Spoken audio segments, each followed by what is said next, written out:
Bears fan, drafts fans, and all those in between, welcome back to Draft on Tap. We just wrapped up the 2026 NFL Draft after a couple of months of really hard work grinding the tape. My man D. Shimon over here has been going through it all. And we're going to go over the draft class tonight. We're going to talk about a couple of the other classes around our division, take questions from the chat, and close out this season of Draft on Tap. First and foremost, Danny, how you doing, man? How you feeling about our draft? Ooh, I'm exhausted. Tired, but like I did the little day 3 wrap up video on Shimon Draft Scott. I said, I think the Bears had a good draft, right? Nothing over the top really, but I think it was solid overall. I mean, I think they filled a couple of needs with safety and then a long-term center. I think they got 2 starters, 2 for sure starters, possibly a third one with Malik Muhammad, the corner, in the 4th round, down the road. And then obviously with they got contributors like with a tight end that Sam Roush is gonna be the third tight end probably in a lot of 13 personnel packages. Xavier Thomas. I don't know why everyone's losing their mind over the Bears getting a wide receiver. How long have I been saying that Ben Johnson's going to draft a receiver? I said day 2 he's drafted. I almost guaranteed it, but everybody lost their mind when he took a receiver.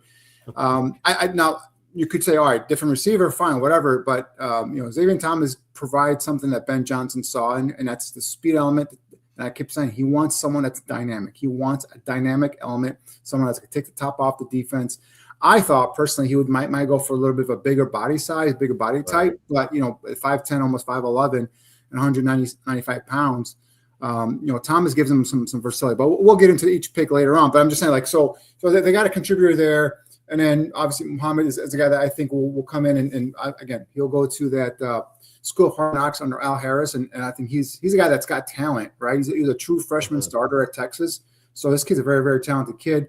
He's got some technique stuff he's got to work on, a little bit slighter frame, which they can in an offseason in the NFL program, get him a little bigger, work on that technique, coach him up, and then you move on. In terms of I think Elliot, the kid, the linebacker, I think that's a guy potentially. He's going to come in and be a special teams guy, but TJ Edwards is a guy that we don't know how much he has left. That could be a potential replacement there for Edwards. Right. And then the guy I like day 3 is the best is Jordan Vandenberg. And then for those who haven't seen this kid play, I know it's a little bit in terms of a prospect, he's not well known, but this kid is fun to watch on tape. Stats don't pop out, so if you're a stat scout, you watch stats. He had 11 tackles for loss and 3 sacks last year, which were career high. But you put his tape on, this kid's got that first step quickness, ability to slash and get into the backfield. So anyway, what I'm trying to say is they got 2 first starters, possibly a third starter. Maybe down the road they have another starter there, and somewhere in there. But they have contributors. I think the 6th round pick's going to contribute this year. I think obviously tight end and the receiver are going to contribute this year as well, and maybe even the corner might contribute as well. So. So I think overall it was a solid draft, right? And I obviously the biggest thing was they still have a need on a defensive line. I think that's a given. Everyone knows that. We'll go through in terms of how they may or may not address that moving on here in the offseason. But for me personally, I feel like it was a solid draft. What's your thought overall, AC? Yeah, I was pretty happy with it overall. I love the Thieneman pick because I thought there was no shot he's going to be there within striking distance without us trading up for him. But he fell right in our lap, and when a prospect like that falls in your lap, you have to take him. And I've heard a lot of people talking about, well, why didn't we grab an edge there because EMW fell so far into the next round? But I think, Danny, I'm no scout, but I think it was Caleb Downs and Thieneman like neck and neck up here. Mm-hmm. And then I thought it was a pretty big drop off to EMW. Big time drop off. In my opinion, in my scouting, in terms of my grades overall, yeah. I mean, Thieneman would have been, if it wasn't a Caleb Downs, he would have been a top safety in this class. But he was right there with Caleb Downs in terms of interchangeable. I even heard some teams maybe had Thieneman a little bit. They prefer him a little bit more over Caleb Downs because of just the speed element, the overall athleticism.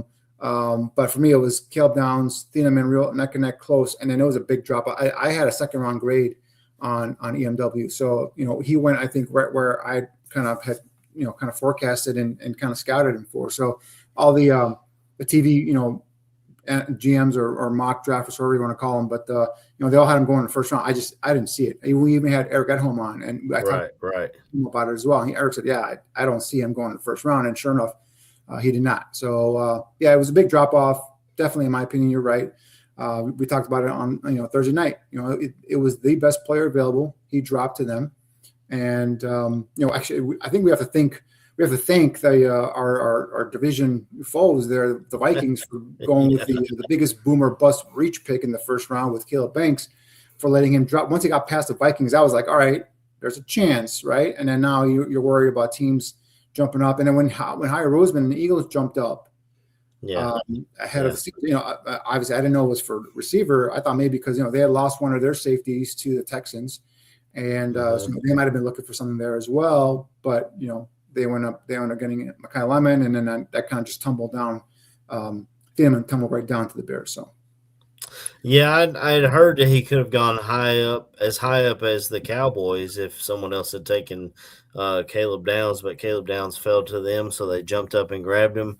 And then, like you said, Minnesota grabs Caleb Banks, and then I was like, well, Carolina could use a safety as well, but I don't think they projected to have Monroe Freeling fall in their lap, so they went ahead and grabbed a left tackle, and then, like you said, dang, here come the Eagles trading up. What's it for?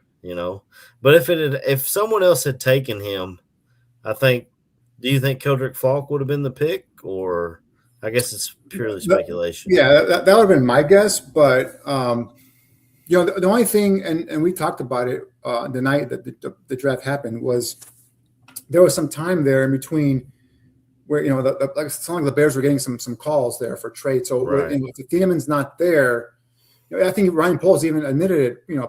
Post that first night of the draft said that there were some offers there, but it just nothing really kind of that took them off of making the pick, right? So, but in your case, if Thieleman wasn't there, I think they may have either tried to trade back, probably move back depending on what they're what they're getting offered, and then pick a Falk or maybe even a Keenan McDonald, I would think, right in the bottom half of that first round, if they stay in the first round at all. So I think if Thieleman wasn't there, they might have gone Falk, they might have gone McDonald, or they may have just traded down, possibly even out of the first round entirely. So, but right after we picked, everyone behind us except for Seattle traded down. So it was trade after trade. It was like, what the hell is going on? And Buffalo traded 3 times, got totally out of the first round. Yeah, and Leo Factor saying that maybe there's a chance the NFL because teams weren't as high on him as people hyped up. But I think seeing everyone trade out behind us after we draft the Thieleman, I think it kind of shows you that he was high on some other teams' boards, in my opinion, because once he's gone, they start moving. The same thing as Colston Loveland last year when we drafted him, the phone stopped ringing, So Thieleman was high on a lot of teams' boards. Now, was he a top safety on a lot of teams' boards? I don't know, maybe not, but he was right up there. It was 1-2. The people I had spoken to, and no one had, and I mean, obviously, no one would tell me their board, but I'm saying like no one thought EMW was higher than Thieleman. So it's either Caleb Downs, Thieleman, or vice versa, however you want it. But there was the reason I think he fell down is because there was a run. On offensive linemen, a run on receivers, right? Those all kind of went ahead of the Bears, and then obviously that kind of dropped him down there to Chicago to go ahead and grab him at pick 25. But I don't think he was dropping because of lack of talent or some teams didn't have him as high on the board. I just think that teams ahead of the Bears just they saw the run of offensive tackles, especially tackles. There are only 3 first-round tackles, true left tackles in this first round.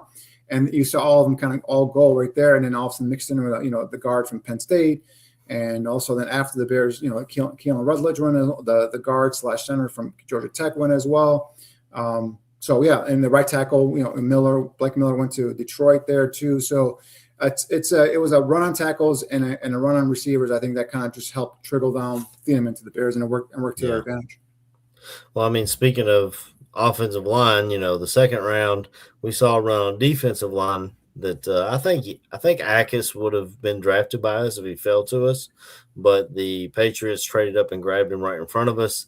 So we go ahead and grab Logan Jones, who I loved.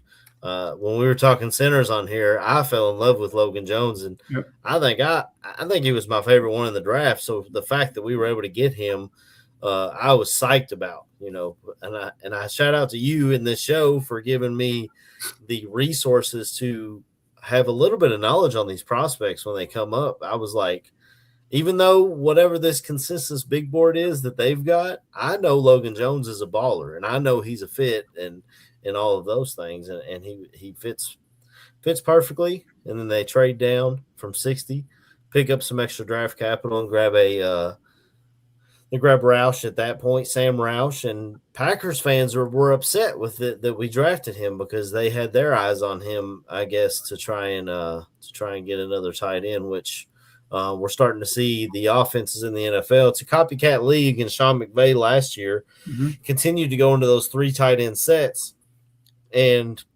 you got Colson, Komet, and now Roush. You can go into those 3 tight end sets and really put the defense at a disadvantage where they have to either go into their base defense, which good luck covering Colson Leveland with someone in your base defense, or I don't know, they're gonna have issues matching up, which is really smart. And then Xavier Thomas, a lot of people had a problem with us grabbing him because the consensus board, again, had him in the 5th, 6th, later rounds.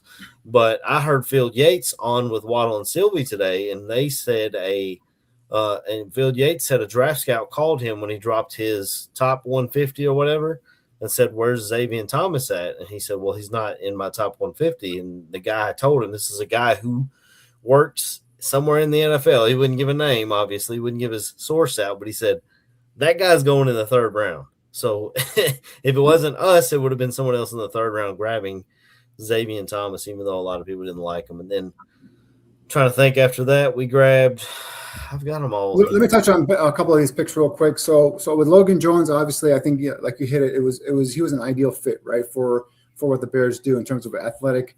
He's a guy that can get to that second level in that zone scheme, get to that second level linebacker, seal him and wall him off, and then allow that running back and create that lane for the running back to get out there. Also, obviously, Iowa players they come to the NFL. Iowa offensive linemen come to the NFL, or tailor made and he's up. He can play some power if you do some power gap stuff with them. You can do so obviously zone stuff with them as well. I just love the nastiness about him, man. Right, this guy went to Iowa as a defensive end and then switched over early on in his freshman season to offensive line to center, and started 50 games at center. So this is a 4-year starter, well decorated, consensus All-American, the Remington Award winner, which goes to the nation's top center in the nation. And you can see, he was a leader. Iowa won the Joe Wormington, the Joe Moore Award for top offensive line, and he was a leader of that offensive line, right? Team captain. So this is a plug and play player. Obviously with Garrett Bradbury, I love that clip right there when he just runs that guy into the opposing team sideline. So, he's a plug and play player. I mean, I think I'd have if they had not traded for Garrett Bradbury and they just picked up Logan Jones, I'd say Logan Jones was day one starter. Going to training camp, I'd be positive about that. But with Bradbury there, they may want to ease in Logan Jones, but both Ben Johnson and Ryan Poles mentioned after the draft that they're going to give him a chance to compete with Garrett Bradbury, and we'll see the best man win. For me, if Logan Jones comes out there and he beats Bradbury for the job, start him week 1. Don't mess around. Let him develop that continuity and just kind of grow together. So that's what I would do. And if you can hold on to Bradbury as a backup, he's just a one year guy anyway. If a veteran comes, another team wants to come and look for a veteran center, you can possibly trade him for some assets or whatever. But I'd give Logan Jones every opportunity to battle Garrett Bradbury for that starting center position and let the best man win. So, but yeah, that was a perfect fit for them. And as soon as I saw him on tape, I said, Ben Johnson's probably going to love this kid. And he loved him. So, and then in terms of Sam Roush and Xavier Thomas, right? So the biggest thing for me would be, Sam Roush is a solid prospect, right? He's a guy, and again, we were talking prior to the show, like the whole run on tight ends was kind of weird, right? It started in the second round with the Jaguars taking a kid, Kirk Bircher from Texas A&M. He only had 19 receptions, wasn't used much on offense at Texas A&M, but they went. That was a huge reach in my opinion. And then we saw guys, being plucked here slowly but surely. I think that's where the Bears then. The other thing I think happened, and I'm not obviously sure, with that one of those second round picks, I think the Patriots jumped up ahead of the Bears and took Gabe Jackas, and that's the guy that I really was hoping the edge player. And then I think then they went ahead, they pivoted, they took Logan Jones, and then they went and trading down from 60 into the top of the third round.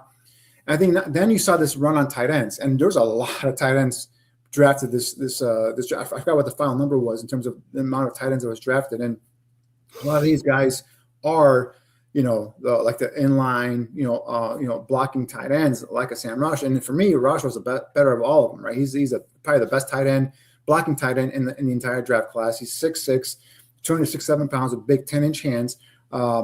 His reach isn't great in terms of arm length, but this is a multi-sport athlete. This is a kid that played multiple sports growing up. He has played rugby as well as basketball, baseball, and soccer. And you see some of that rugby play in his blocking ability as well. So the biggest thing for me with him was some drops he had on tape, right? If you can clean those up, I think that you can develop this kid into a solid tight end. And then obviously, everybody's talking about Cole Kmet. Well, Cole Kmet's safe on this roster next season, maybe even next two seasons, right? But then after that, you got to start thinking down the line in the future in terms of, we talked about it a little bit on the draft night, right? You have contracts coming up here. You have Caleb eventually coming up. You have Darnell Wright coming up here pretty soon. Eventually down the road, Colson Loveland's, Roma Dunze, if he garners a second contract, so you got some young players who you have to kind of think about, and in maybe a year, maybe 2 years, I'm not sure. Maybe then you can rid yourself of that Cole Kmet contract, and then Sam Rush can jump right into it as well. The other thing is you touched on the 3 tight end personnel, 13 personnel that the Rams really made popular this past season. The other thing that I think the Bears are looking for is they want to kind of move, in my opinion, they want to move Colson Loveland away from the line of scrimmage, right? So they're going to split him out right, whether it's a receiver or in line. Because a lot of times, in line, when you line him up, not that Colson can't do it. It's just that a lot of things happen there. Bodies get rolled up on, legs get rolled up on. You do not want to lose Colson Loveland. He is right now going into the season the number one receiver option for Caleb Williams. So, you might want to split them out wide there a little bit more, use them in terms of get them out in space, do a little mismatch in terms of matchups and all that stuff, get them one-on-one versus a linebacker or whatnot. And I think that's where you see Colson kind of shine there as well. So now you have 2 tight ends you can line in line, right? You're going to probably need one to kind of line up next to your left tackle, whether it's Braxton Jones or Jedrick Wills or the Canadian kid. I'm drawing a Theo Benedict. So you're gonna need a tight end to kind of maybe help and chip there as well. So you can use them multiple different ways, and then just I could just see Ben Johnson's mind working right now in terms of how he can utilize these 3 tight end packages. So I know why you picked them. It's a solid pick. So I'm not. It's not a horrible pick or anything like that by no means. But my only thing with that pick was with the tight end pick was it a luxury pick, right? Was it something that you absolutely needed? Because in my opinion, you needed a defensive lineman. Obviously, Chris McClellan, with the guy from Missouri, I really, really was high on. I was hoping they'd pluck him there in the 3rd round. He actually ended up going to the Packers, I think, like 6-7 picks later after the Roush pick. So that's the only qualm I have with the Roush pick. Not the player, not what he does, or not, is he needed or not. It's just, could you have maybe put in Chris McClellan now?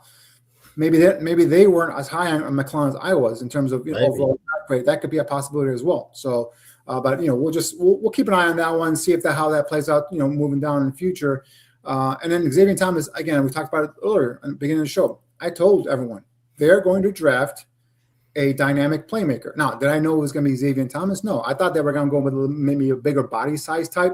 But he's 5'10", almost 5'11", 109, between 109 and 195 pounds. He gives you any highlights here that I pulled here. You see him lined up all over the place, slot, outside, in the backfield there, and he gives you some of that DJ Moore stuff, right? You can line him up in the backfield like DJ Moore. You can line him up in the slot. You give him some bubble screens, slip screens. You can give him the ball in jet sweeps and all that stuff. And he brings the element that the Bears do not have, is that dynamic speed element. And I told you guys, Ben Johnson was going to get a receiver with dynamic speed ability, and this is the guy he picked. This is the guy he wanted. And not only that, he also gives you some of that punt return, kickoff return ability as well. Yeah. He led the SEC with 600 plus kickoff returns yards in his junior campaign there at LSU. So this is the guy that they're going to use. They have a plan for him, and they're going to use him in multiple different ways, right? Mm-hmm. So as on offense and also on special teams as well. So I think this is a guy that Ben Johnson kind of earmarked and said, I want him. So Ben Johnson, a lot of people now are kind of, giving Ryan Poles the business here. Guys, since last year, these draft picks, you have to give Ben Johnson, if he gets credit, you got to give him credit. If he gets the blame, you got to get the blame as well, because he's got a heavy hand in that draft room. I'm not saying he's making the final decisions, but I'm saying if he wants a player, he tells Ryan Poles and Jeff King, give me that player. And this player here, Sam Roush, the tight end as well, those to me are 100% Ben Johnson selections. He wanted them. He has a plan for them. He's envisioned how he's going to utilize these players and their talents, and that's why. So for everybody who believes in Ben Johnson, you cannot doubt in terms of why he did this, right? So I've told you guys he's going to get a dynamic receiver. This is the dynamic receiver he wanted. This is the one he got. And then the tight end was a bit of a surprise for all of us, but he's got a plan for him. He's going to utilize him. And I think, once the season starts, we'll see some of that vision kind of come into effect here with all these draft picks. Yeah, and KB brought up an interesting fact on Barfly Tailgate Show. His height, weight, and speed is very similar to Jahmyr Gibbs. So if they decide to put him in the backfield, maybe he's got big plans for him. I'm not sure what Ben Johnson's plan is, but yeah, you said it perfectly. If it's in Ben we trust, it's in Ben we trust. I love this play here. He's just absolutely surrounded by guys, and he just breaks out of there. Contact balance, that to be able to run through arm tackles and all that stuff. And he's got a powerful lower half, right? So like I said, ran a 4.28 40. He has a 36-inch vertical. Did 16 reps on the bench. At the combine he came in at 190, but I think he's up to 195 now. But again, almost 5'11". So he's a guy that'll give you big play, dynamic ability, right? So whether it's in the slot, whether it's in the backfield, whether it's some of the way the motions they use there at LSU and got him ball in the open field, just get him the ball in his hands and let him do his thing. And I think that's what Ben Johnson envisioned. And you add that threat or that speed element on, whether from the slot or from the backfield. Defenses have to pay attention to that, right? And then that also now gives you other easy opportunities because there's attention being paid to this one guy who could run 4.28 here. There's other opportunities being open in the middle of the field or on the outside or whatnot. So that's the one thing I know for sure. You can question why go tight end in the third round. You can question why go Xavier Thomas in the third round. But Ben Johnson has a plan for these guys, right? And then we're going to see it play out next year on the football field. Yeah. Yeah, and I heard someone else say on ESPN 1000 today that while Ben was watching the tape of Zion Thomas, his legs started shaking and he started getting all jittery. Like he just started, I'm sure, drawing up plays in his head. And then again, that was the scout. That was the area scout that came out and talked to the media after the pick was made. That he saw when Ben starts rocking back and forth in his chair, starts sketching. And then Brian Pohl said they was sketching some plays on a piece of paper in terms of how he's going to utilize Zion Thomas moving forward. So yeah, I'm not telling you, this guy's got ideas on how he's going to utilize them. And the one lazy comparison that I keep hearing, and it's driving me crazy. It's the whole Velus Jones thing. Yeah. First of all, Velus Jones was brought in here as a guy that was a returner, tried to be a receiver, was a running back. This kid is a receiver. He's a receiver who's been used in the backfield. He's not a running back. He's a receiver that's got ability to carry the ball as a runner. But he's a returner. But he's more accomplished than Velus Jones. And Velus Jones was not someone that I would put on the same level as a Xavier Thomas here. So don't fall for those lazy comparisons because they're third round picks. But and that was done by a different coaching staff, a staff that had no idea what the hell they're doing in terms of offense. Hell, maybe not even idea what they're doing on defense either. But this is a staff that knows what they're doing. I'm telling you, Antonio L has got a plan for Xavier Jones when he gets in the building. Obviously, Ben Johnson's got a plan for him, and I'm sure Press Taylor's got some plays already designed where they can get the ball into Xavier Thomas's hands in the open field and let him do his thing. So exciting prospect, exciting ability. Yeah, there is still a need for defense tackle. Trust me, I'm the first guy that pounds the table for offense and defensive linemen. And, that the fact that there's still an opening or a hole, in my opinion, at the defensive tackle position, I'm not so much concerned. You and I have talked about this. I'm not so much concerned about edge or defensive end. I know others disagree. I think that'll be okay. It's the defense tackle because you got to stop that run in order to make these teams fall into, second and long and third and long. And then you can provide and dial up pressure on them. So That's the thing. We'll see how the season goes on here. The key thing, but today's date, today the 27th. After today, anybody signed, any veteran free agent signed, doesn't count against your comp pick, formula. So, maybe that's why some of these veterans haven't been signed yet is because of that comp pick formula. So, not sure how the Bears are, going to get any comp picks or not. But that's something to keep in mind is veterans signed after today, they don't count against the comp, pick formula. So, that's not going to ruin them. So we'll see. Maybe I anticipate one, maybe two veteran defensive linemen being signed. Before we get to training camp. Who are those going to be? Are they going to be big names? Are they going to be just more role players? We'll see. And also, there's always trades that come up. Teams that kind of after the drafts kind of go through their roster and see, hey, where do we get some players here? Where do we have some extras here? And right. We'll never know what happens in terms of moving on forward. But it's now into the third phase in terms of first phase of actually getting talent is free agency. Second phase is the draft. The third phase is post-draft free agency. We'll see what the Bears do there. Yeah, you've always got veterans that just don't want to go through the whole rigmarole of training camp and out there in the hot sun and all that. And well, it's OTAs mainly, but they got to go through training camp. It's the OTAs that they don't want to go through. Yeah, that's what I meant. But yeah, the comparison to Xavier Thomas and VJJ, other than them being Bears draft picks from the third round, that's really where the comparison stops for me. I think I always thought it was because of my bias, but I was never a fan of Bayless because he went to Tennessee, and I've made my thoughts known about the Tennessee offense out there anyway. Whereas LSU receivers, there's a history of those guys hitting. Yeah, even if they don't hit right away, like Keyshaun Booty. Didn't look like he was going to hit right away. Then last year he started to take off. I just to compare the two, I just feel like it's kind of lazy. And like you said, maybe if Ben Johnson was here when VJJ came, maybe he would have had a way to use him. But that's neither here nor there. We'll move on. The next round they picked Malik Muhammad, the corner out of Texas, who fell right in their lap. And I mean, for everyone who says we reached on Xavier, and you have to see that Malik Muhammad fell in your lap and you grab him 2 rounds after what he was proposed. I grabbed some highlights of him here. I took the sound out, but when I was listening to the sound, you could hear the crowd while he's making these plays. Yeah, with Muhammad, he's a guy that came to Texas as a true freshman and was a starter from day one, right? So he's a talented kid. He's a high school All-American, also played basketball and ran track, a 2-year starter with the Longhorns there. And, for me, at the Combine was where – I'm sorry, at the Combine, at the Senior Bowl is where I really saw him. And he struggled a little bit at the Senior Bowl, had up and down week. But the one thing I saw him and I loved in him is his competitive toughness. This is a guy that went up there and took on challenges, one-on-one in those drills. And, yeah, he got beat sometimes, but also, he came back and won a couple of those battles. So he's a guy for me like when I was looking at him and watching him on Texas, there's a lot of off-man coverage stuff. Like right here, he started off in off-man coverage and he dropped back. And so that tells me he's more like a zone, like a cover 2 kind of corner. Mm-hmm. However, at the Senior Bowl, I saw him, get up and press and get into the face of the receivers. And, he's got, 32 plus, inch arm length. He's a little slender frame, so 182. So you're going to have to get him a little bit bulkier, get him a little bit bigger there. But I think I like him better in press coverage. I like him, disrupting the timing and the route of the receiver at the line of scrimmage.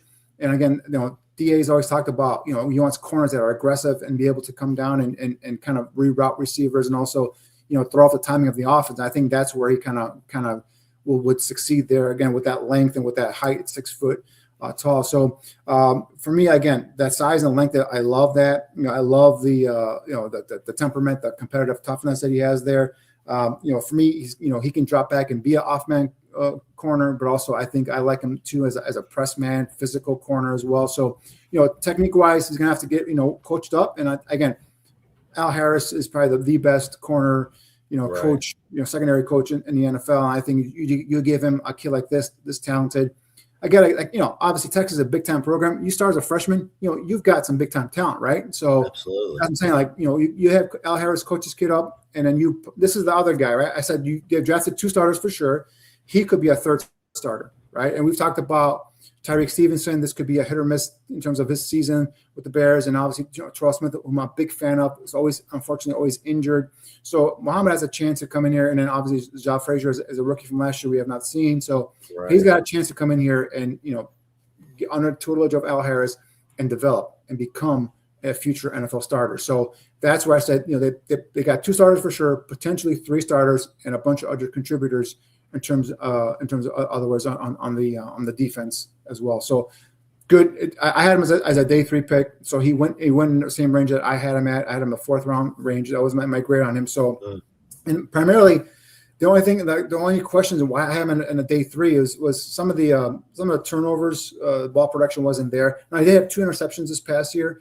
Prior to that, I only had 1 interception. And for me, he looked slower than what he timed. He timed at 4.42. But on tape, I thought he was more in a 4.5 range. So we'll see how that goes. But terrific athlete. Had a 39-inch vertical, 10-foot, 10-inch broad jump. I think this is a guy that you give to Al Harris, let him coach him up, get him a little stronger, right? In that offseason program, add about 5 pounds to him, maybe even 7 or 10. And now you let him go out there and be a press corner and let him disrupt receivers on the edge. So I think this is a good value pick there in the 4th round for sure. Yeah, I was definitely excited about grabbing him there. And then the next guy, linebacker out of Arizona State, Keyshaun Elliot, more of a downhill linebacker making plays in the backfield. They say he's not that great in coverage, which is something he'll have to learn. Maybe he's a special teams guy out the gate, but I mean, I love what I'm seeing on tape out of this kid. He's super aggressive and just attacks. He's an attacking linebacker, which is what I love to see. Yeah, good frame. He's rocked up in terms of his physique is 6'2", 231. You can see that he's got the muscles throughout his frame. So he's a hitter. He's a striker. He'll come downhill and fill with some authority in terms of the run defense. He's another one that was a great athlete in high school, 3-sport athlete, playing football, basketball, and track. He actually won the Missouri State Championship in the 4x200 relay, so he's got some good speed there. And that came up in terms of his pro day. Ran a 4.58 40 with a 1.66 10-yard split. I had a 38-inch vertical, put up 21 reps on the bench with a 10-foot, 5-inch broad jump. So this, for me, in my opinion, and we kind of touched on it earlier, AC, this is my TJ Edwards replacement, right? Edwards is probably got 1 more year left in him, coming off that injury that he suffered in the playoff. We'll see how it goes this year. But, he's a guy, very instinctive linebacker. Again, plays with some physicality at the line of scrimmage. And we saw some of that with DeMarco Jackson in terms of when he got brought in last year, in terms of, some speed, some physicality, his ability as a blitzer. If you look at last year, he had 98 tackles last year for ASU with 14 tackles for loss. So that tells you that he's getting into the backfield and 7 sacks, right? And all those sacks were blitzes. So again, coming downhill, utilizing that short area burst, that 1.66 10-yard split. This is where he gets in and makes some plays. So similar to the mold for me of DeMarco Jackson, maybe a little bit more of a bigger, more fuller in terms of frame-wise linebacker, but yeah, in terms of, will he struggle in coverage? We'll see. Again, he's a pretty good athlete overall. So maybe it's just something that he's going to have to, kind of learn and pick up here as the years go on. But yeah, next year, I think he's going to be a special teams guy. And I think eventually, for me at least, he's a TJ Edwards probably replacement in the future. Yeah, he wore the green dot at Arizona State too, so he's a leader. Was able to call the defense and all that kind of stuff. He was another guy that we weren't expecting to be there. Yeah, he started off at New Mexico State for 2 years and then transferred to ASU for the last 2 years. And like I said, wore a green dot, had that leadership, ability there on defense. So yeah, definitely a guy. Last year was phenomenal in terms of what he produced on the football field. So. And again, you couple that with that frame, that body, and that athletic ability. That's a very intriguing, again, 5th round pick, right? Where you get this kid at. Yeah, and then our final pick in the 6th round, they took both their 7th round picks, traded up into the 6th to get this kid Jordan Vandenberg out of Georgia Tech. The kid just athletic freak, strong as an ox, and I mean. How does this kid fall to the 6th round with I didn't know much about him, but once I started seeing what he was doing as far as lift. His father was a weightlifter, so he's going to be strong. And then fast as, I mean, it's crazy. Tell me about him. Yeah, he was the guy I wanted, and I was kind of nervous after they made the Elliot pick, the linebacker. I was like, man, is this guy going to last to the 7th round? Because he had no 6th-round picks, and I caught on to him late, and when I started watching his tape, I'm like, damn, this kid is good, in terms of athletic ability. And then he went on to his pro day, and he just lit it up. He ran a 4.94 40, 1.61 10-yard split, 36-inch vertical, a 9-foot 11-inch broad jump, 35 reps on the bench. So this kid is a physical freak. He's 6'3", 310 pounds with 32 and 1/8-inch arm length. He walked on at Iowa Western Community College, started his collegiate career, then transferred to Penn State. He was there from 2021 to 2023, made 0 starts, and was just basically a backup guy. And that's, I saw an interview with him. That's where he kind of started getting into the whole weightlifting program and really got stronger. And then transferred to Georgia Tech in 2024, and then went on to become a 2-year starter there, making 20 starts there for the Yellow Jackets. And this past season, 2025, he led the team with 11 tackles for loss and was a first-team All-ACC. Now, if you're a stat scout, you just look at stats. Nothing jumps out at you. You only had 3 sacks, but again, those 11 tackles for loss, those mean something. And you put on his tape, and you see that first step quickness. You see his ability to bully offensive linemen, get into the gaps, whether it's penetrating and winning the outside shoulder of the guard, or just walking them right straight back into the running back or into the quarterback. So I love this kid. And I was, when they traded up from the 7th round to 6th round, I was hoping that this was the guy they're targeting.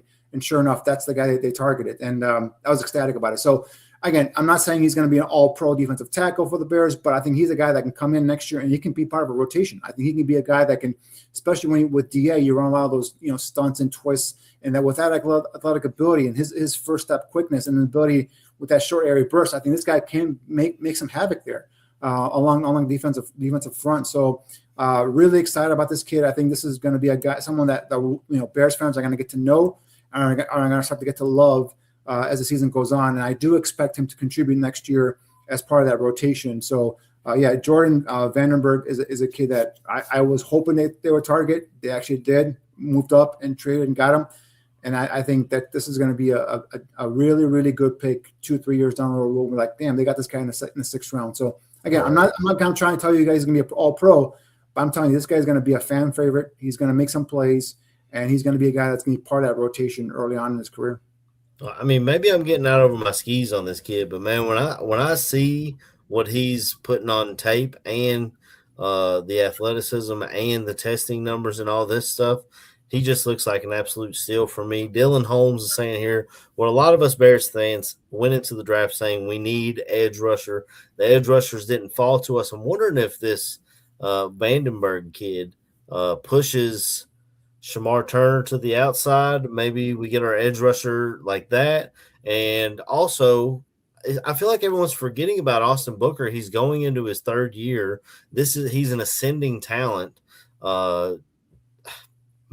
Absolutely, we could have used edge rusher depth. Absolutely.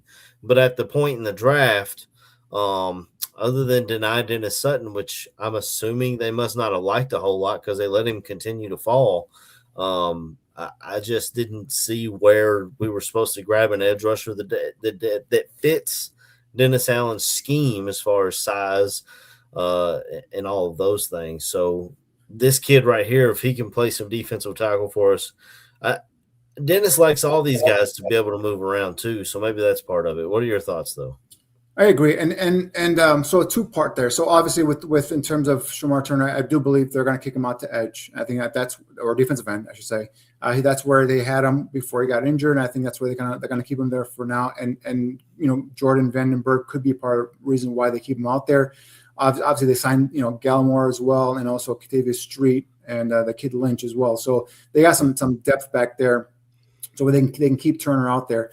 The only question about Turner is he turns ACL midseason. When's he going to be back, right? And same thing with Dio Dengbo. So that's a big thing there.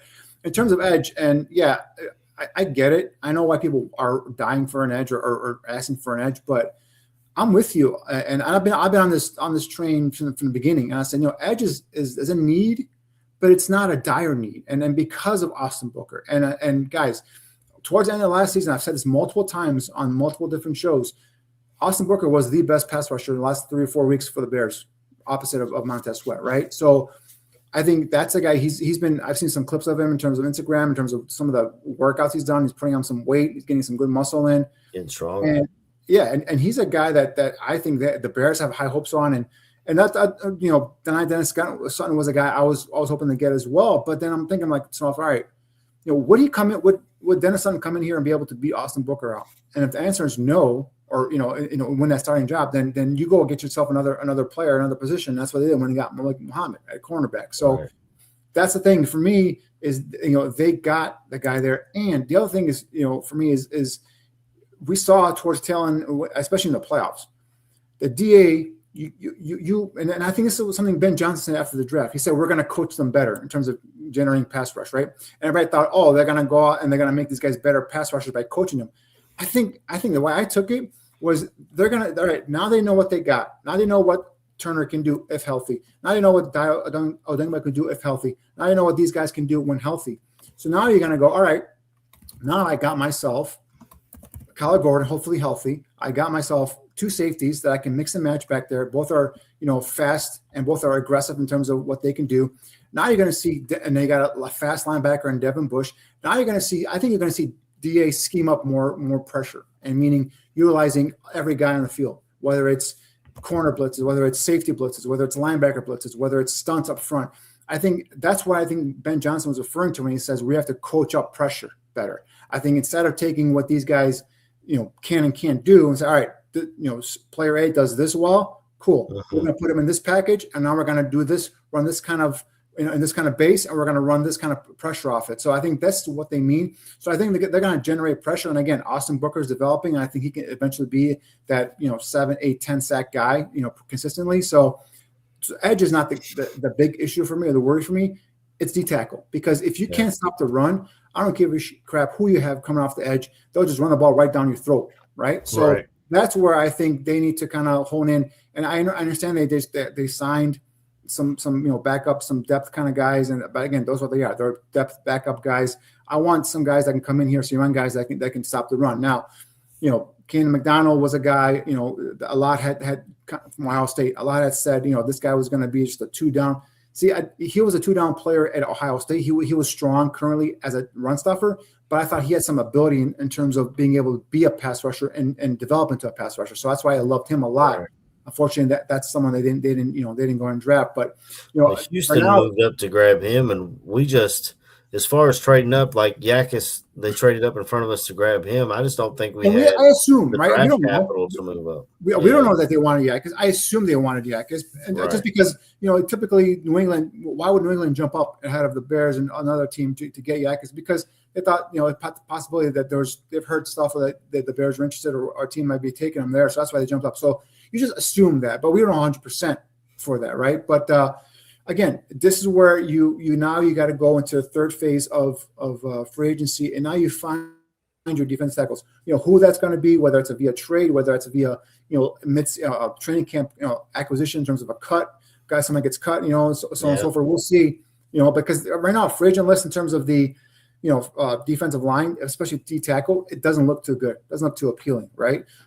So the only veteran defensive lineman out there that I would be interested in would be Cam Jordan. And again, he's an edge guy, right? He's an edge guy. So, would bringing in a Cam Jordan kick Dio inside to defensive tackle, where I think he's probably best suited, that could be a possibility there as well. So we'll see what they do there. And like you said, DA likes to mix and match. Likes to brings these guys in waves.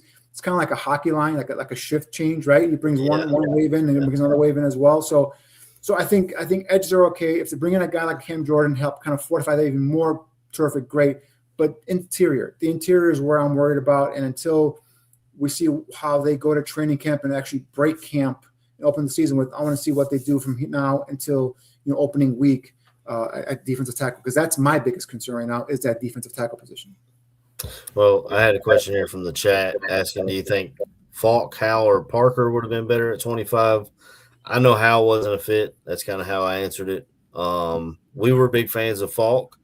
But I looked up today, our defensive line coach came from Auburn, had Falk as a freshman.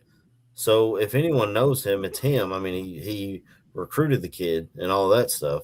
And then Parker we liked a lot too. I mean, I picked him in our mock draft, but I just think the enemy was too good for them to pass up once he fell to them at 25. Exactly. I think if Thieneman wasn't there and the trade back opportunities weren't enticing, I think they would have stuck and taken Falk or McDonald. That's my opinion.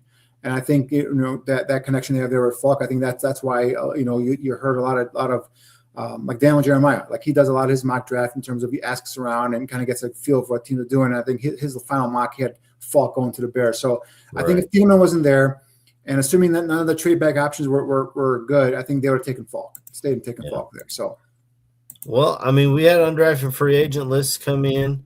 I'll run down through them. We got tape on one of the guys while we're on defensive line. Should I throw the tape up first or go over the list first? Which one do you have there? It's Jaden Love, the Wake Forest defensive tackle. This was a kid who they paid top dollar for as far as UDFAs. I'll throw the tape on first, and then we'll go over the whole list. So yeah, Jaden Loving is a D tackle from Wake Forest. This is a guy that started playing collegiately at Bethune-Cookman in 2021 and 2022. Transferred to Western Kentucky in 2023. Had only one start there, and then last year transferred to Wake Forest where he had only 3 starts. So this guy's been a rotational player, hasn't been a full-time starter in college. And in terms of again, they brought him in, and I believe they gave him one of the higher signing bonuses for undrafted free agent. You put on his tape, and the first thing that jumps out at you is this guy's an active defender. He's a guy that when you run those stunts up front and when you do something and you slant and you slash, he can get up into that gap and get up into the backfield and cause some disruption there. So at a pro day at Wake Forest, first of all, his dimensions, he's pretty small. He's 6'1", 309. With 30 1/4 inch arm length, right? So he doesn't fit the profile, but you see some of that quick twitch ability there. He's got a thick frame, a good power in terms of throughout his body. Put up 33 reps on the bench, 35-inch vertical. Ran a 4.82 40 at the pro day with a 1.64 10-yard split. And again, that 10-yard split is what's the thing that I look at most in terms of defensive lineman and my offensive lineman. So he has that ability there. Talked about some of that thickness in terms of his lower body, powerful there, can slant and flow laterally to fill run gaps, push his way into the backfield, quick to locate and find the ball post-snap, which is something I really do like about him. They had him playing some 2-gap there at Wake Forest, and you could see him to kind of wait there and then just jump off, dislodge from the offensive lineman and then make that play. So he has those heavy hands, can toss those blockers left and right, can get underneath the pad levels. Being a shorter player, if you go up against some of those big offensive linemen, playing with leverage, getting underneath the pad level of the offensive lineman and kind of rocking them back, getting them off balance, allows you to win there at the point of attack as well. So you saw some of that on this tape here as well. So, there are things you like, things you can kind of like say, all right, this guy brings something to the table here, so I can see what they're talking about here. So, obviously some of the negatives about him: undersized, short arms, can get engulfed when he doesn't get that, he doesn't win that angle upfield. Was never a full-time starter. Obviously just 4 starts collegiately throughout his career. And, production wasn't the greatest. Only had 2.5 sacks last year. He's got 4.5 sacks for his entire career. The 8.5 tackles for loss last year was a career high. So that's something that you kind of look at and kind of looking at his highlights here. You see where he can get up into the offensive lineman, win leverage, use those heavy hands, some of that quickness he's got there as well, that short area speed, and get into the backfield and cause disruption. So, he's a guy that it's intriguing in terms of coming in here. Obviously, I think he's got a chance to possibly make the practice squad. But thinking this guy's going to be a week 1 on the roster kind of guy, a little bit far fetched for me personally. But definitely a guy that intrigues me. Obviously, you see the motor. He's always plays hard, right? So I think he's a guy that if he comes in here and does what he's doing here on tape, I think he has a really good chance actually to make the practice squad. Yeah. Maybe I'm just an old man yelling at clouds, but I don't think I'll ever get used to seeing a single digit on the defensive line. It just looks weird to me.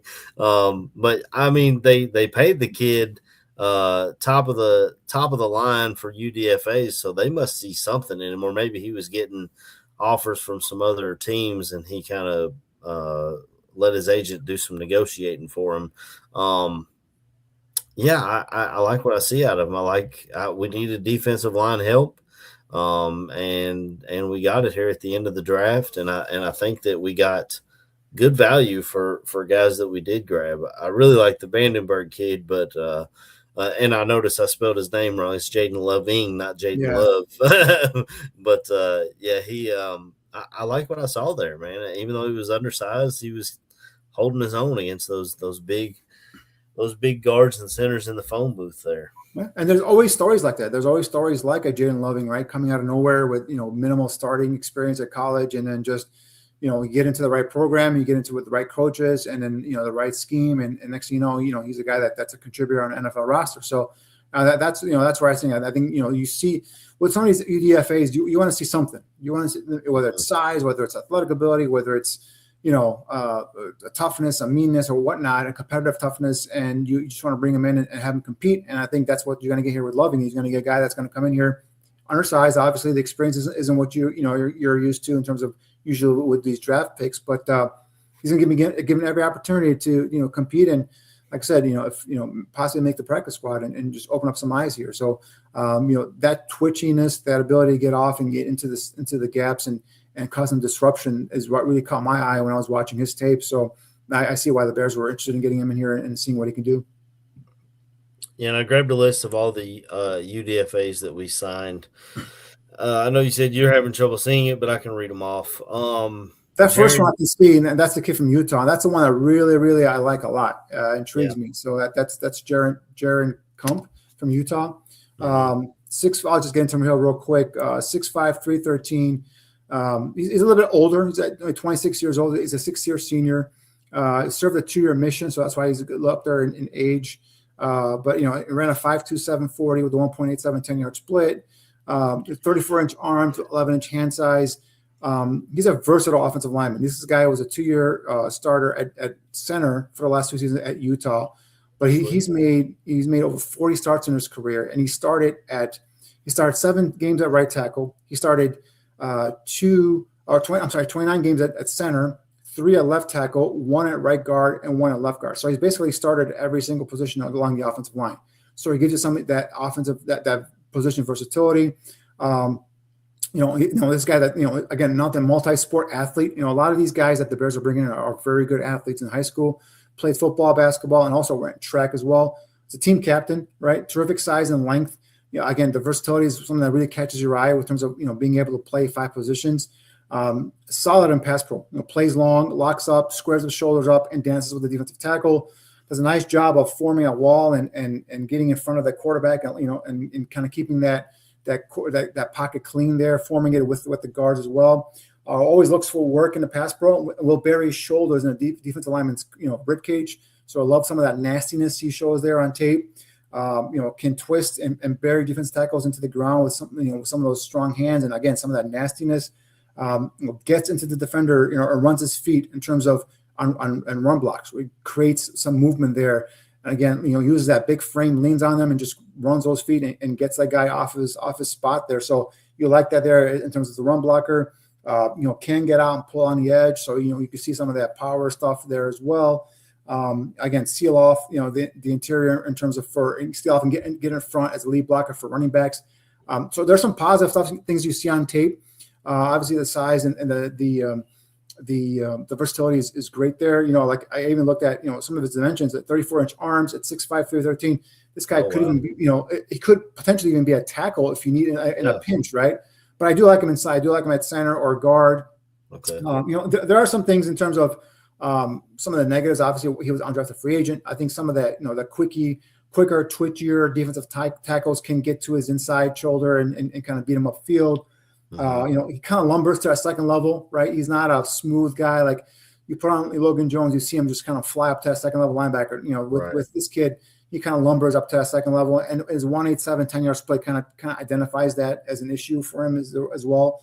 Obviously he's 6'5", but he plays with a lot of the elevated pad level, meaning that he loses leverage.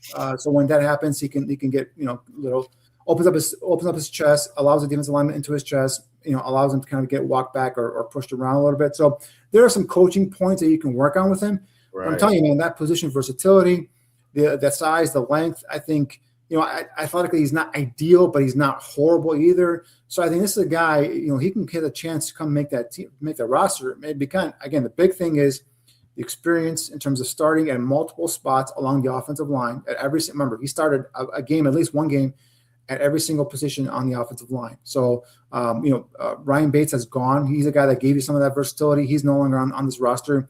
A kid maybe like a Jaron Kump could be someone that could come in and be that that extra offensive lineman that on game day, if he's active, could back up 2, 3, maybe even 5 positions on the offensive line. That is huge, and that's something that every team would like to have, that in terms of that versatility. So this is a guy that really caught my eye. I think this is a guy that has a chance of making this roster. This next guy, you kind of rained on my parade with him. Caden Barnett, the guard out of Wyoming. I just love his look, man. I didn't watch the tape on him or anything. I know you actually broke down the tape. He just looks like a badass on our offensive line. He'd be all pro, man. I'm telling you right now. He looks like one of the Road Warriors from wrestling terms, right? So hey, if NFL don't work out, man, WWE's always higher. There you go. But this guy also he's intriguing, right? He's he's 23 years old. He's 6'4", 316 is his weight. With 33 3/8 inch arm length, 9.5 inch hand size. So this is a guy that's got some of the in terms of his test numbers, right? He tested very well. 5.03 and 40, 1.73 10-yard split. Has 22 reps on the bench. 31 inch vertical. A 3-year starter for Wyoming. He's got 23 starts at right tackle, 12 at right guard, a second team All Mountain West Conference selection this past year. So, again, another one's got solid size and length, thick frame, experienced starter, multiple starts at different positions on the offensive line. Good anchor versus power in terms of, and for me, he's a better pass blocker right now than he is a run blocker. Good anchor versus power, solid pass pro, sets, extends, locks up, has strong hands. And a good balance, stance as well in pass pro. So the size and athletic ability combination make him an intriguing developmental backup. This is a guy that I think can come in here and, again, we talked about it with Loving in terms of, being someone that can kind of catch your coach's eyes, do some positive things here, and then also, maybe make the practice squad. And that's where I see him developing there. So I don't see him as a tackle prospect. I see him more of an inside guy, whether it's guard or he's played at right guard. So maybe guard or center, but he's an intriguing kid. He's an intriguing kid. A guy's got some size. He's got some athletic ability. Doesn't have the lateral foot agility and quickness I think that they want in terms of getting to that second level linebacker and all that stuff. So he's not really that athletic moving forward, but moving laterally. But definitely a guy that's got some traits, and he's got some nastiness to him as well, as we could see. So you come in here and you can catch some coach's eyes and hopefully make the practice squad. But I don't think he's a day one, week one guy that's going to make the roster. At least in my opinion, he's not. Well, he'll be fun to watch in preseason at least. Especially if he uses that paint on his face for sure. Oh, yeah. Yeah, we've already got people in the chat saying if he uses orange or something, that'd be really cool. The next guy is Miller Moss, the quarterback from Louisville. Spent time at USC prior to coming to Louisville, so he is a prior backup of Caleb Williams already. And I heard the joke already that Miller Moss is going to do what he did best in college and come back up Caleb Williams. They beat Kentucky pretty bad last year. That's the only thing I know about Louisville. That's the only time I really watch them, unless they're playing. Well, I guess I saw them against Miami and stuff, but I don't know, just a camp arm, or what are your thoughts on that? Yeah, he's just a rookie mini camp arm, and a guy's going to come in. Who was that guy that they had in camp last year? He wasn't a practice. I don't know if he's still there or not. The quarterback, Austin Reed. He went to UFL. I don't know if they'll bring him back or how. Yeah, I mean, if he's gone, then I could see Miller Moss taking that spot there. But yeah, he's there. The Bears are not even looking at. He has no chance to make the roster. That's for sure. Yeah, Austin Reed actually was tearing it up in the UFL. He was like breaking records and stuff. The next guy on there, we got a corner. Yeah, he's a guy that really hasn't played much. Was at Albany, transferred to Tulane in spring of 2025. Was a backup, appeared in 7 games. Not much. More of just a guy with some traits. That's all. Now they brought in some kicker competition for our guy Cairo Santos, Gabriel Placencia from San Diego State. Touche put him up on Sunday morning, and I think I was looking at the long. That's the first thing I looked at, because the only thing I love Cairo, other than he can't kick the ball more than 55 yards, and Gabriel's long in college was 53, but they said at his pro day he was booming them from 60, but who knows? San Diego and trying to kick in Chicago is 2 different places. Right. I don't know. It's a kicker, right? Anything on him? I'm assuming nothing. I got nothing on kickers. I don't do special teams. What about the running back out of Kennesaw State, Coleman Bennett? Yeah, Coleman Bennett is an intriguing kid. He's a guy that doesn't have much in terms of like tread on the tires. Started his career at Bucknell for a couple of seasons. Was it in 2023? Was a team captain and a first team All Patriot return specialist. You put on his tape. Last year he was at Kennesaw State. Put on his tape and only had 157 attempts, 764 yards, average almost 5 yards a carry with 4 touchdowns. Had 27 receptions, 314 yards, and 3 touchdowns, receiving touchdowns. So he's a guy that's got some wiggle. He's a guy that has got some wiggle in his game in terms of, especially amongst the crowd there. I love his vision. Shows tremendous vision in terms of, especially if you're doing a wide zone. He sees that he's that great peripheral vision. He can see that back cut developing, can plant and hit upfield.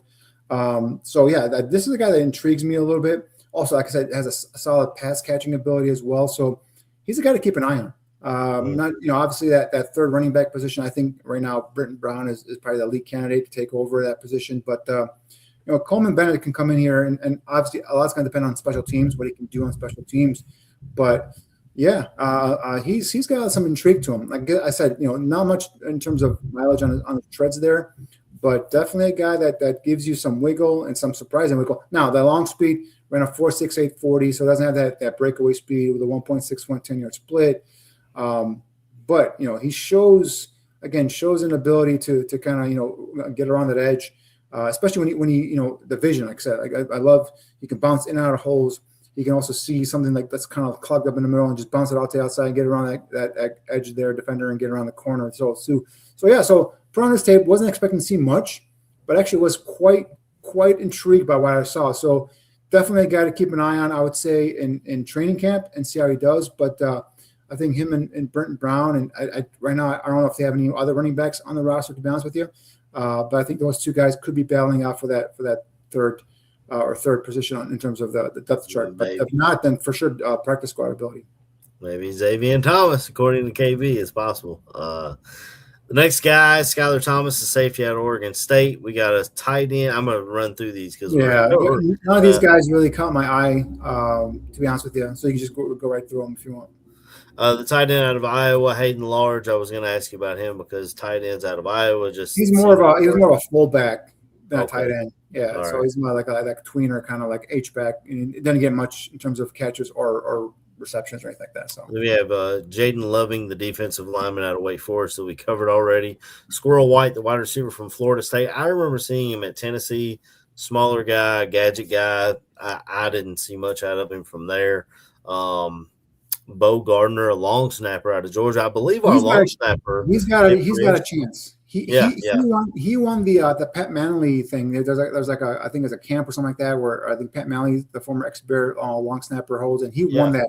He won that competition or wherever. I don't know what the details are, but he was like the top long snapper at that camp, and so he's got a chance because I think the Bears do not have a long snapper currently signed to the roster. I was trying to remember if he was a free agent or what.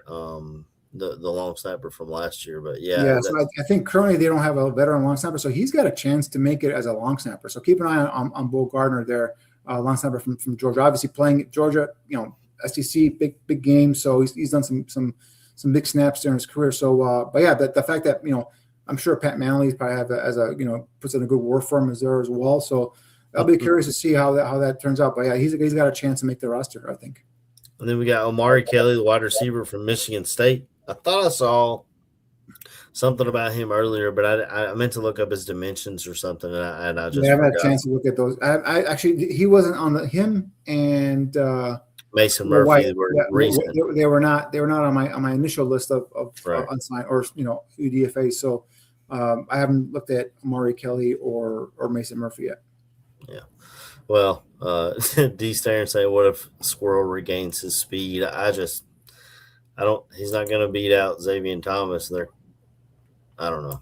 We'll go around the rest of our division first with the Packers, who Didn't have a first-round pick. In the second round, they picked Brandon Cisse, who we covered when we were covering defensive backs. Then they followed that up with Chris McClellan, who we've talked a lot about, and then denied Ennis Sutton after him. Then Jagger Burton from Kentucky, the center. Then it says Jackson. I can't remember who. I think it's a safety. Domani Jackson he's a corner from Alabama. That's it, yeah. And then Smack, the kicker out of Florida, which Packers fans are fired up to have a new kicker after Brandon McManus. Of course, they're blaming a lot of their losses on him. But the biggest thing here is that their attacks at the defensive line were guys that we liked, both of us. Right. I know you were a huge McClellan fan, and denied Ennis Sutton. I wasn't a huge fan, but once we got to that part in the draft, I was like, are we going to grab this guy to bring in some depth? No, he's a solid player. Denai Denson's a solid player. He's a guy that was consistent for Penn State, 3-year starter. Like the last couple of years, he's got 8.5 sacks the last couple of years. So that's 17 sacks total for last 2 years. And they got over 25 tackles for loss. So he's a guy that he's not bendy or twitchy in terms of off the edge. So I'm curious to see what the Packers do. I believe obviously they have Jonathan Gannon there. So they're going to do a lot of that upfield attacking type of defensive front. Right. Obviously with Michael Parsons there, all that stuff. So he's a guy that's got some of that terrific, great, straight lines kind of quickness and get off and speed, not twitchy or bendy around the edge. So, but he had the dimensions in terms of what Dennis Allen likes in terms of his defensive end. So I thought maybe he would be intrigued. Something that the Bears would be intrigued in. So obviously they pass there. And then for me again, Chris McClellan is a guy that I'm going to keep a close eye on because the only pick that I had a question mark was could you have gone Chris McClellan over Sam Roush in that third round, because I said the Packers took him after the Bears took Roush, and he's a guy that I'm going to keep an eye on here. But yeah, I'd feel a lot better if the Bears had McClellan in their draft class right now, but it's not, and we moved on. So we'll see how it develops here. But yeah, I mean, of all the other teams, and we'll get into other two teams there as well. Of all the division opponents, I think that the Packers had, even though they only had 6 picks and one of them was a kicker, I think they had a solid overall class. I think Brandon Cisse is a guy that I was kind of hot and cold on. Just a 1-year starter, South Carolina. I saw him get burned a lot by speed, but he's definitely a guy that's got some technique stuff he's got to work on. But he's got the size and he's got the speed, his foot quickness as well to be a good solid press corner or off man corner as well. So I think he's a guy that could be someone that could develop some there for Green Bay. But yeah, obviously the first 3 picks, I think guys that can contribute for them next year. In terms of Burton, he's like, I don't know, in terms of center, if they need a center. I can't think off the top of my head if they have a center, if they need a center. I think Sean Ryan. One thing, I am sick and tired of Kentucky Wildcats going up there to Green Bay and joining their team, and I'm not allowed to cheer for them anymore.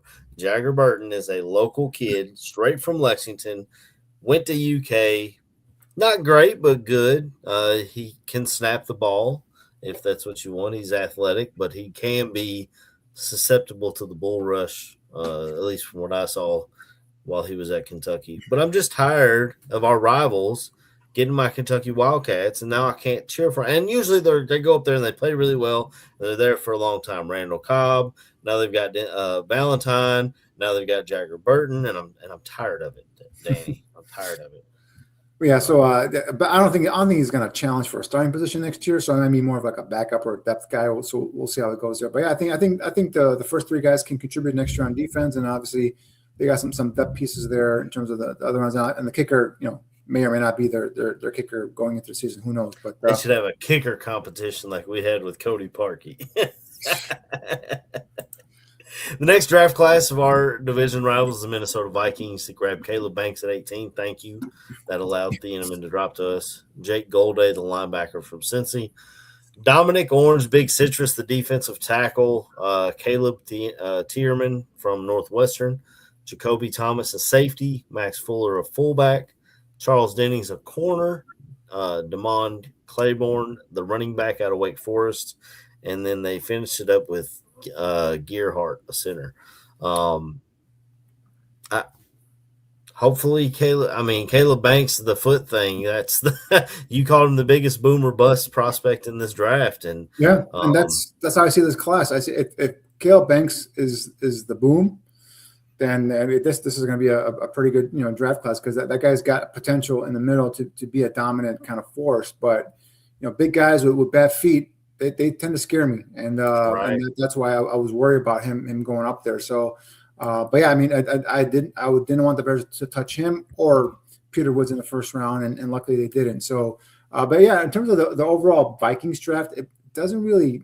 I mean, honestly, that the guy that really excites me, if I'm a Minnesota fan, would be Demon Claiborne, the running back, the attack guy in the 6th round. This guy's got 4.37 speed, good change of pace back, can catch a ball in the backfield. So I mean, that's the guy that really caught my eye. I know Charles Demings is a guy that's got some good, in terms of athletic ability. He's a guy that at the Senior Bowl kind of stuck out there as well, but he's more of a developmental player.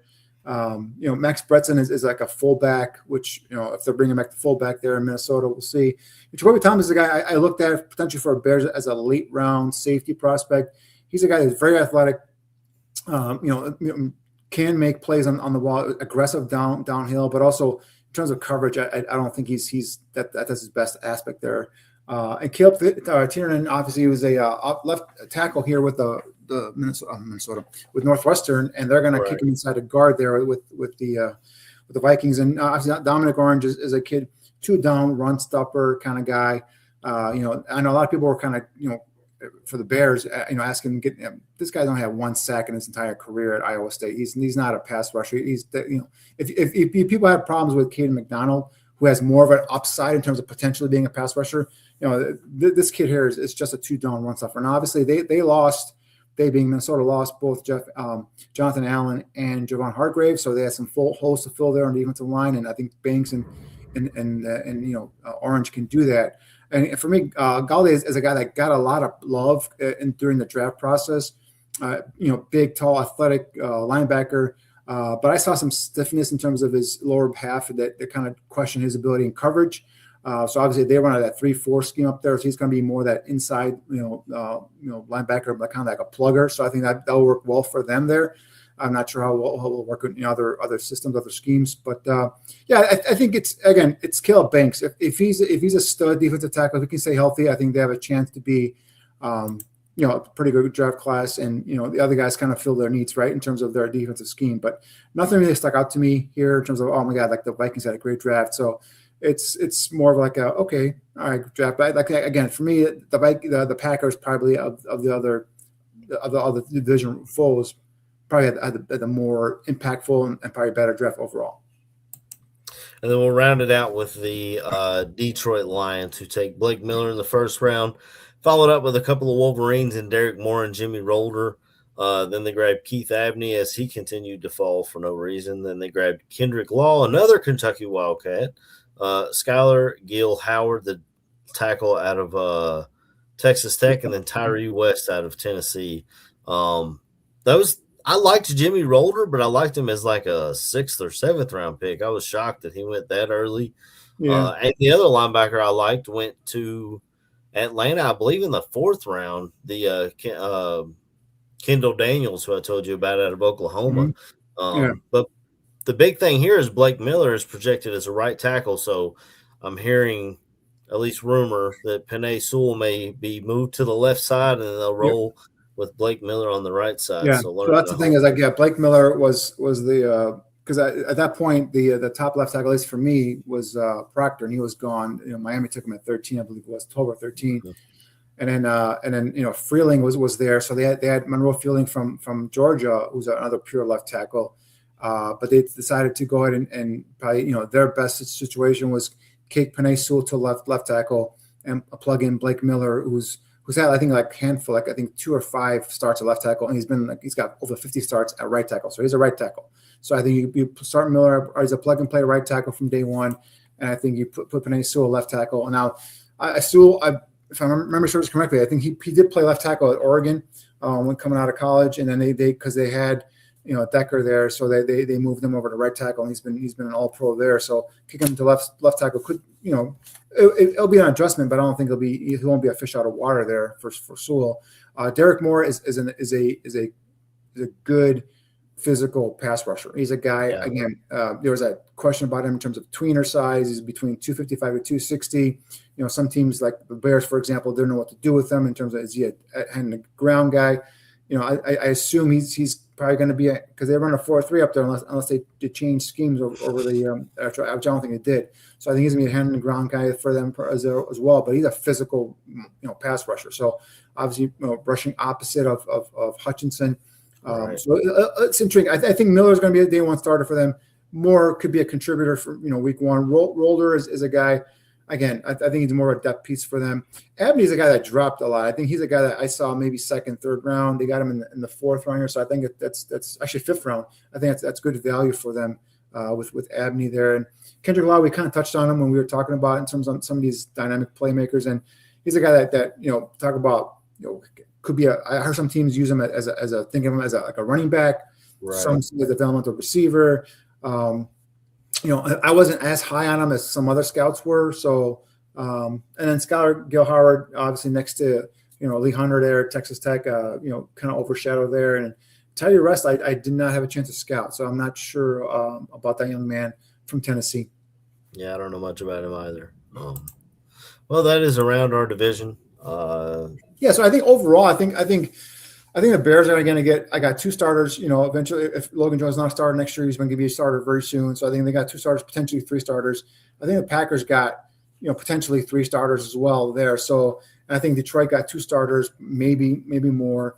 So that's the thing is it's like I think every team did well in their drafts, but nothing really kind of stuck out in terms of Detroit potentially could be. If Derek Moore, kicks it up and becomes, but right now he's just a straight up power rusher, right? How's that going to translate to the next level in NFL?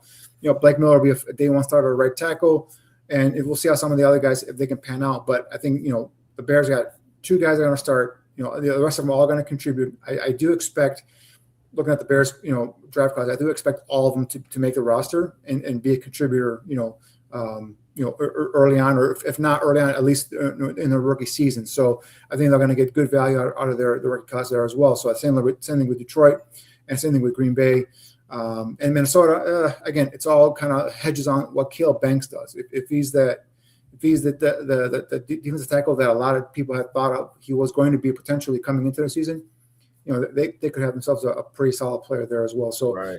I think no one I don't believe in grades. Okay, so a lot of people are putting grades on these draft classes. I don't believe in that. You wait about 2 or 3 years before you kind of give an actual determination in terms of how a draft class does. But I think in terms of impact from these rookie class, I think all four of them did well, and I think all four teams plucked one or two starters at the minimum from this draft class. So, but nothing really kind of got me all concerned or oh my god, this team had a great draft and again, most of these teams were picking in the later half of the first round and so on and so forth. So they're not up there in that top 10 or anything like that. So obviously there is no big sizzle with that. But I think it all kind of depends here in terms of moving forward. How the Bears do in terms of some of the young guys, right? Some of these offense and defense, right? How do Rome Odunze and Luther Burden take the next step? How does Colson take the next step? How does Caleb take the next step, right? Do they continue to kind of fortify that run game, and does a new offensive line combination inside with either whether it's Garrett Bradbury or Logan Jones, how do they gel inside? And obviously the big question on left tackle, how do you protect whether it's Braxton Jones or if it's Jedrick Wills or Theo Benedict, how do you protect that left tackle and make them solid there as well? So B- grade, yeah. I mean, I agree with the comment there with B- with Mike. So I think B- is a good grade for the Bears. I think pretty much around the division as well. I mean, I only think Minnesota I might give them a C+ or something like that, but I think it's probably B or B- across the board in terms of the division. I think the Bears are right there with them. So you're going to see a lot of I think a lot of these guys kind of come in and contribute, next year, and hopefully now the biggest thing right now for me, at least question mark, and I think same thing with you, AC, and some of the people in our chat is what happens in the interior and the defensive line. How do they help fortify the defensive tackle position? So I know they talked about some of the guys, younger guys stepping up. Gervon Dexter, we've talked about so many times. Obviously, Gray Jarrett coming off of that, 2 years now removed from that ACL injury. Is he going to be, the Gray Jarrett we've known before? Is he a guy that's going to have to be, obviously, he's a veteran, right? Is he going to be on the snap count? That's the big concern for me right now is that interior defensive line. can they stop the run? Because if they can stop the run, get teams in third and long, second and long, I think they can generate pressure off the edge, either by scheming it or the development of Austin Booker and obviously Montez Sweat. Absolutely. Well, I think that pretty much closes it out for us, man. Another season. I do want to say before we get out of here, shout out to Tally Brand for the hats. Again, we went over it. I love the GSH on the side. I love the font. I love the feel. The shirt is in the mail on its way here, but it looked great on the website. And I've seen it on X too, so I know kind of what it's going to look like when it gets here. The Crown of Chi-Town, TALLEYBRAND.com. Go on there and get you hats, shirts, hoodies, flags, all that stuff. He's putting out stickers with his orders currently. I'm not sure how long he's running that, but he's got some really cool stickers, and they're doing some really good stuff out there at Tally Brand. That guy just, he blew up overnight. It feels like. I don't know how long he's been working at this, but once we got him, I started seeing it everywhere, from podcasters to just Bears fans in general, buying all the stuff, and it's a great brand, and it's good.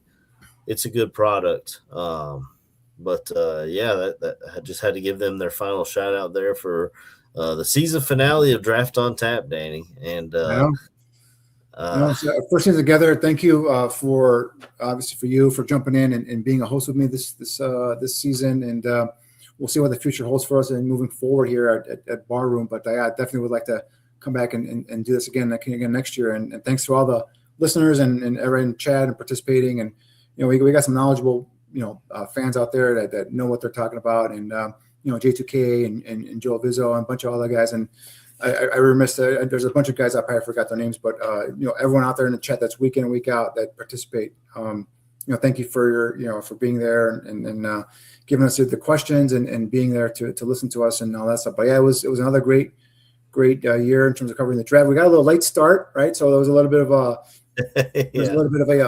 like a rush to get everything order and get everything started up, because obviously the Bears went deep in the playoffs this year, which is a good thing, right? We want that to kind of continue. So hopefully next year our season will start even later. If we start in February, I'm okay with that as well. So right after the parade, I'll be able to come in and talk about top 10 lists and all that stuff. But I know, all joking aside, it was a great year.